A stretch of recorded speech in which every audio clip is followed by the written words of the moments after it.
Welcome back to Bogart on Movies, right here on WXEL. And remember, you can watch on TV, online, on your iPhone or your Droid or whatever.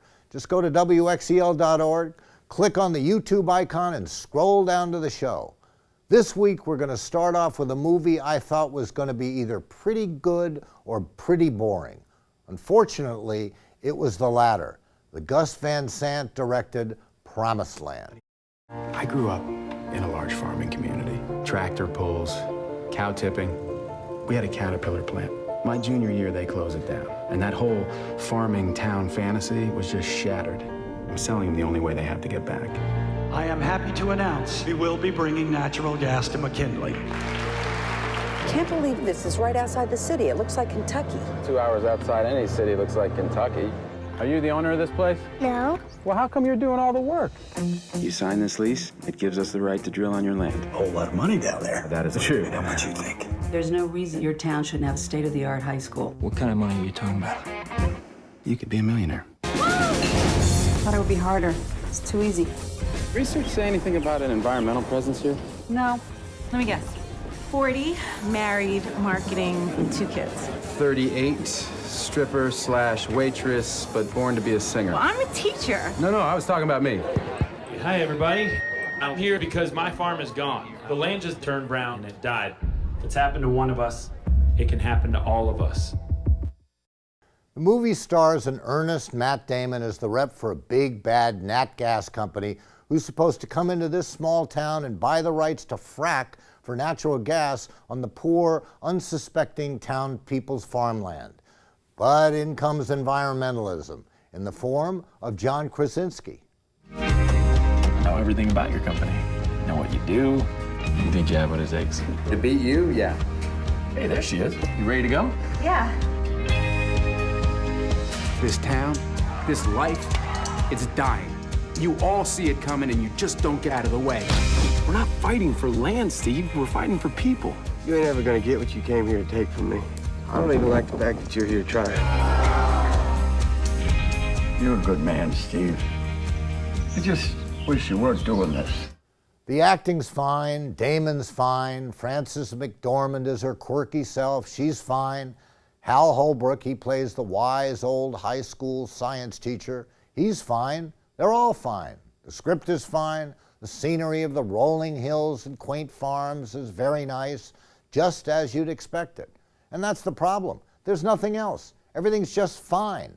Not good, mind you, just fine. There's no great, no wow, no real emotion, no conflict. The whole movie is just so predictable. And it's got so many stereotypes, it becomes almost laughable. There's even a scene where one of the residents, of course a totally unaware farmer, who takes his newfound money and blows it on a hot new car way out of his price range. I kid you not. Of course, that does disturb Matt greatly. Politically, it's definitely got an anti-fracking and anti-big corporations message, but even that message gets lost in the monotone feeling of the whole movie. In fact, I'll bet you can guess the ending. Fracking bad, small town life and family good, Matt meets the girl, sees the light, ho hum, I give it a 2.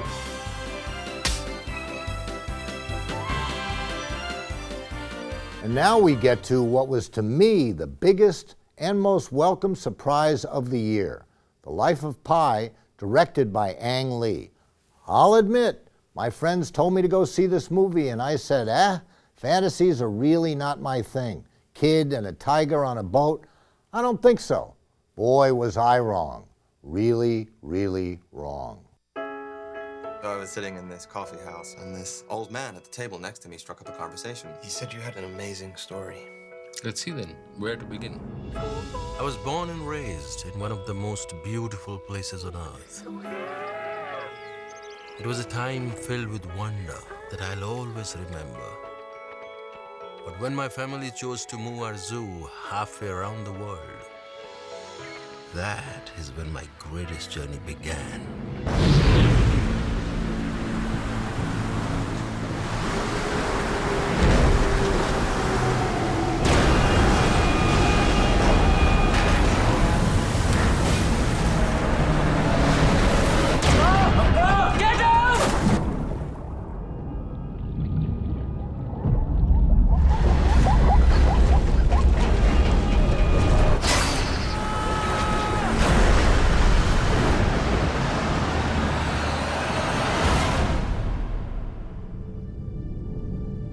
next part of the story you will find hard to believe. So the boat sinks during the storm, and only Pi survives, adrift on the ocean. Just him and Richard Jackson, the tiger.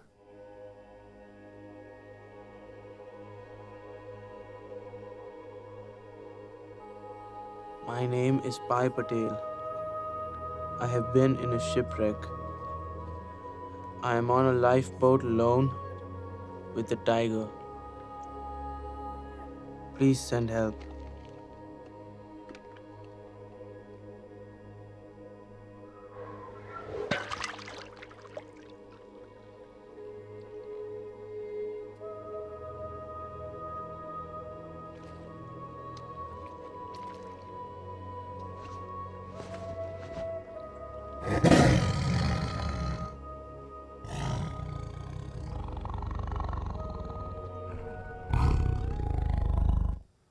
The acting, especially, of course, Suraj Sharma as Pi, was wonderful. The story engrossing, but primarily this is a beautiful movie about beauty, the beauty of the human soul, the beauty of nature, and in a non-preachy way, the meaning of spirituality. And it is visually where this movie will take your breath away. This is a feast for the eyes, so much so that there are really few words to describe it. Mysterious, magical, awe-inspiring. Nothing seems to do it justice. There's a lot of computer-generated technology, I think, and I say I think because it all looks so amazingly real that I'm really not sure which scenes were actually shot on film and which were CG or green screen. And usually you can tell, but not here.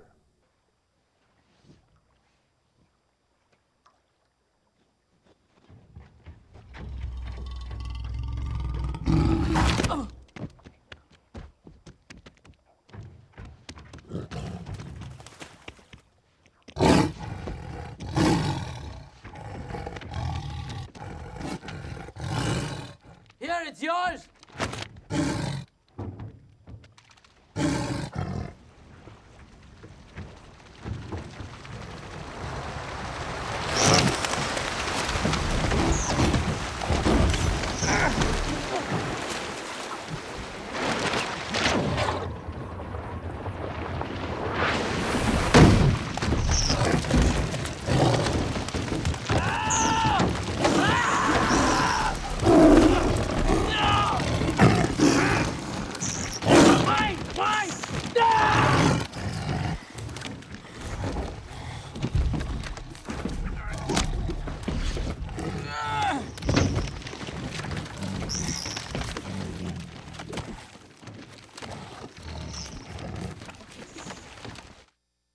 But, and this is important, it's the way director Ang Lee uses the technology, the choices he makes. That's what brings this movie to another level. I kind of liken it to a great painting. Every artist paints from the same palette, but not everyone can paint the Mona Lisa. And Ang Lee, in this film, has done just that. Make no mistake, this is truly a masterpiece of filmmaking. Look, you can bring the whole family to this one. And to you guys who like excitement and shoot-'em-ups and car chases, or if you think this is kind of a dumb fantasy flick, put that aside. Go see this movie. And if you can, you've got to see it in 3D. I know, the glasses, but in this case it's worth it. If the Academy of Motion Pictures has any brains, and sometimes they do, Ang Lee will win Best Director for what he has done here. This movie is not perfect, but the wonder of it gets a big, big 5 from me.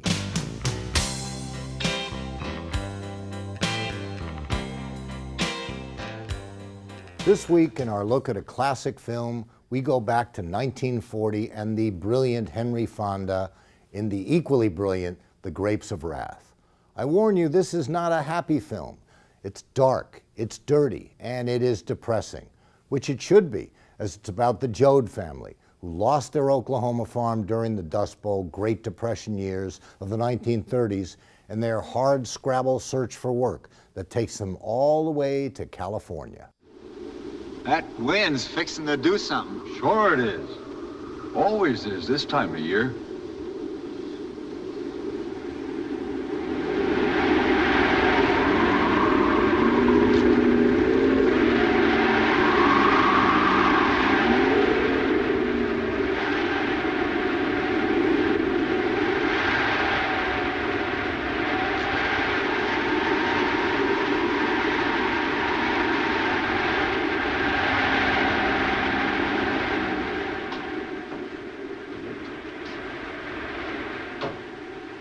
Ma? Pa? Ma? Ain't nobody here.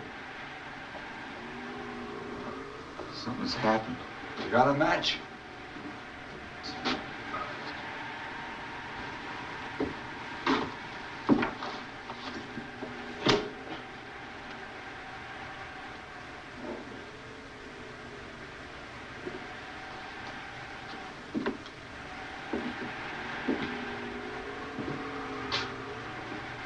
Stay there either, because John's got his notice to get off.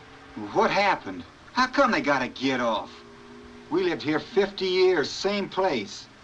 Everybody's got to get off. Everybody's leaving, going out to California. Your folks, my folks, everybody's folks. Everybody except me. I ain't getting off. Who done it? Listen, that's someone what done it. The Dusters. They started anyways. Blowing like this year after year, blowing the land away, blowing the crops away, blowing us away now. The movie was directed by John Ford and an adaptation, of course, from John Steinbeck's Pulitzer Prize-winning novel of the same name. Screenplay by Nunnally Johnson, who was introduced to me by my parents when I was about 4 after I slammed him in the head with a silver tray. But that is another story for another day. There's a lot of politics in this film, and when it came out, it had its critics because of that. Supposedly, and to the film's credit, Joseph Stalin banned the movie in the USSR because it showed that even the poorest Americans could afford a car. Well, can't tell exactly yet. About 30 cents, I guess. Why can't you tell? You took the contract, didn't you? That's true, but it's key to the price. Might be a little more, might be a little less. All right, mister, I'll go. You just show us your license to contract. Then you make out an order. Where and when and how much you're going to pay. And you sign it and we'll go. Now listen, smart guy. I'll run my business my own way. I got work.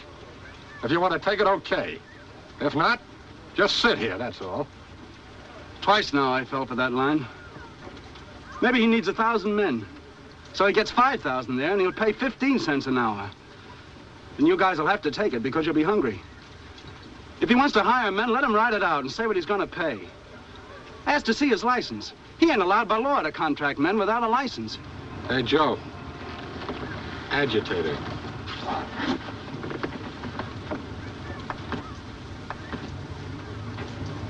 Ever see this guy before? Seems like I have. Seems like I seen him hanging around a used car lot that was busted into. Yep, that's the fella. Get in this car. Got nothing on him. Open your trap again. The movie was a bit different from the book in that in the book, the Joad family goes to pieces, while in the movie, in the end, they end up okay. Never mind, nothing can take away from the performance of Henry Fonda. I've been thinking about us, too. About our people living like pigs and good, rich land laying fallow. Or maybe one guy with 1 million acres and 100,000 farmers starving. And I've been wondering if all our folks got together and yelled. Oh, Tommy, they drive you out and cut you down just like they done to drive Casey. me anyways. Sooner or later they get me for one thing, if not for another. Until then. Tommy, you're not even to kill nobody. No, Ma, not that. That ain't it. It's just, well, as long as I'm an outlaw anyways, maybe I can do something. Maybe I can just find out something. Just scrounge around and maybe find out what it is that's wrong. And see if there ain't something can be done about it. This is a film that you need to see. Enjoy it for its greatness and the greatness of Henry Fonda's performance.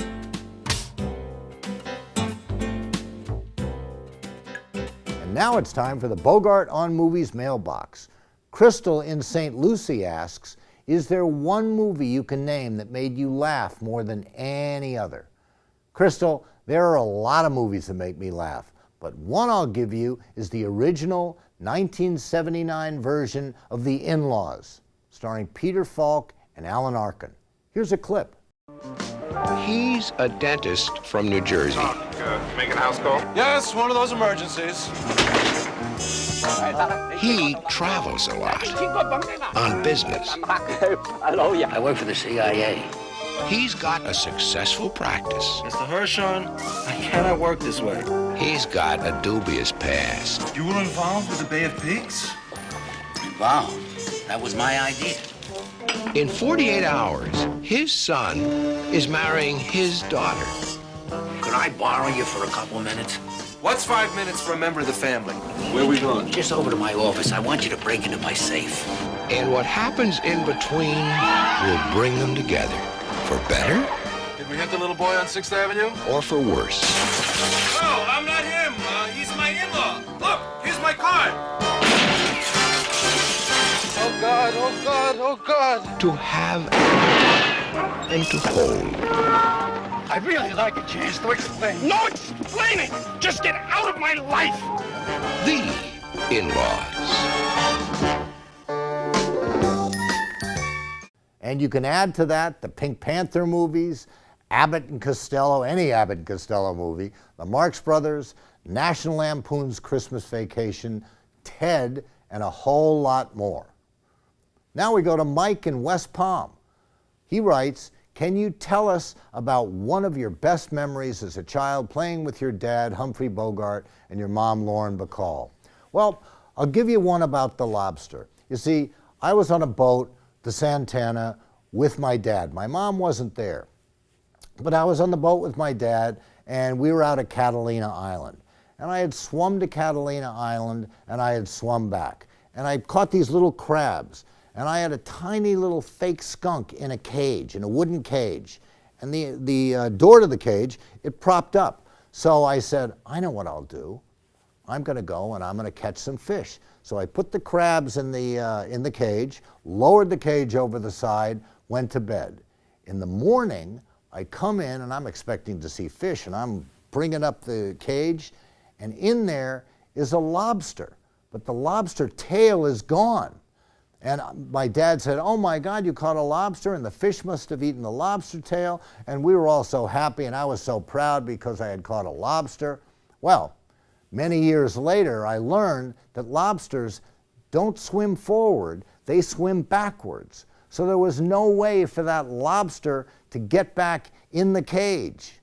Therefore, my dad and the people on the boat had lobster tails. That's what happened to the lobster tail. They stuck the lobster in the cage, and that's the story.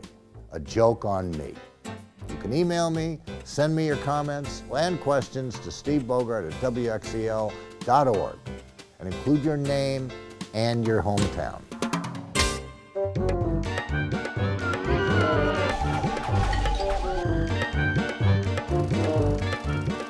Carla's picked a couple of brain movies for this week's Campy Picks. One of them, The Brain from Planet Arus, starred John Agar, who was married to Shirley Temple. Maybe his acting in this film was why they divorced. And TV star Joyce Meadows.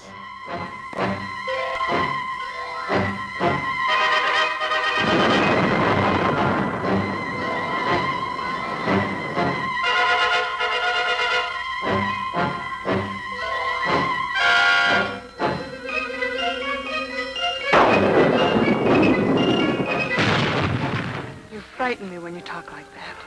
It's true. I've discovered a power that the most feared man on earth.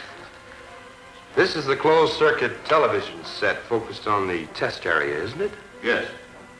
And these buildings and equipment have been placed in the desert for destruction by the atom blast? That's right. Would you all kindly watch the screen? What you have just seen me do to that one small area, I can do to a city, a nation, or a continent. Gentlemen, I'm convinced I saw him wipe out a city of concrete and steel by some power of mind. And my advice to you and to your governments is to take what this man says as a most serious matter. Any country I have mentioned which does not have a representative here present in this room will find its capital city wiped out.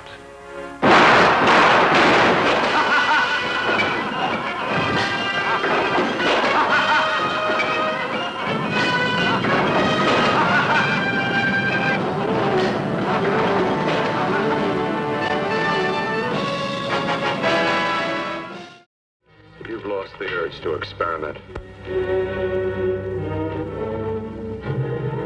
Oh, every time you touch me, I go out of my mind.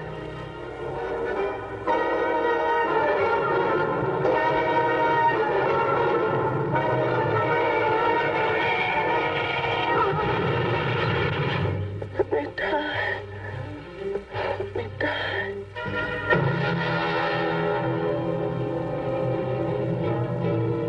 Her brain kept alive by experimental science, by a man whose abnormal passions inspired him to try the impossible.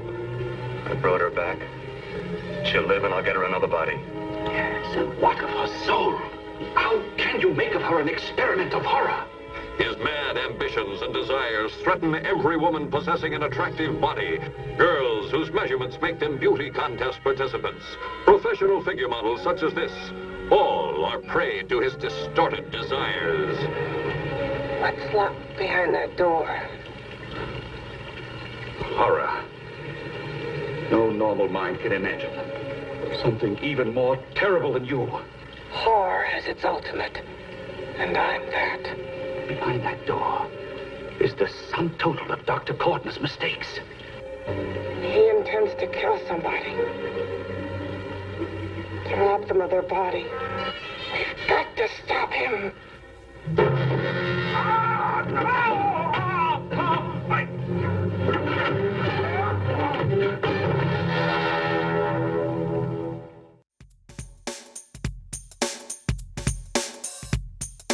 Well, it's time again for Steve's Real Pick, and this week it's the great Paul Newman in what I think is his best role, as Luke Jackson in 1967's Cool Hand Luke.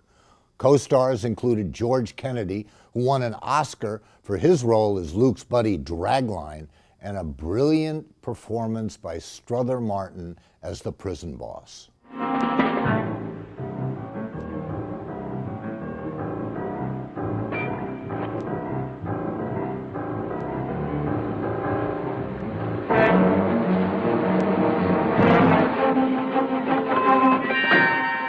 What are you doing there, fella? I'm just captive, underneath things. You better come along with us.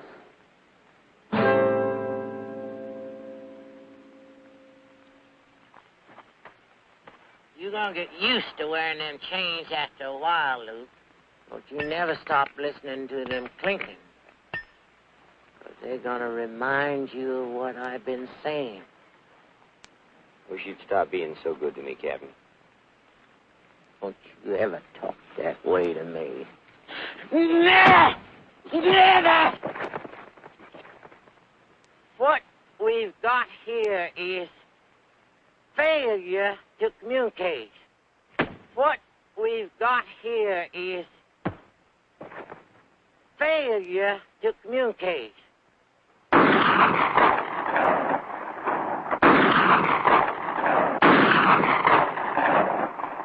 What we've got here.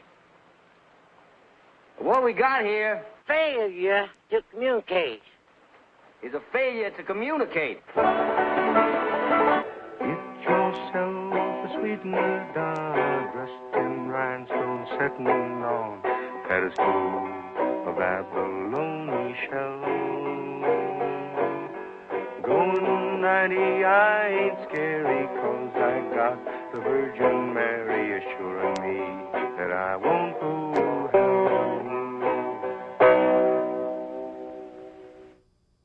This wonderful film was director Stuart Rosenberg's first major movie and his finest work. George Kennedy, as I said, gets an Oscar for his role as Dragline, the head prisoner who starts out as Newman's enemy and ends up his cohort. And Newman, a great actor, mesmerizing as Luke. Just a mischievous kid at heart, lovable, vulnerable, scarred by war, and now the brutality of prison. Yet even with all the brutality, the movie still projects some sense of humor. And ladies, those blue eyes. This is a great movie. Watch it. Until next week, yes, boss. Yes, boss.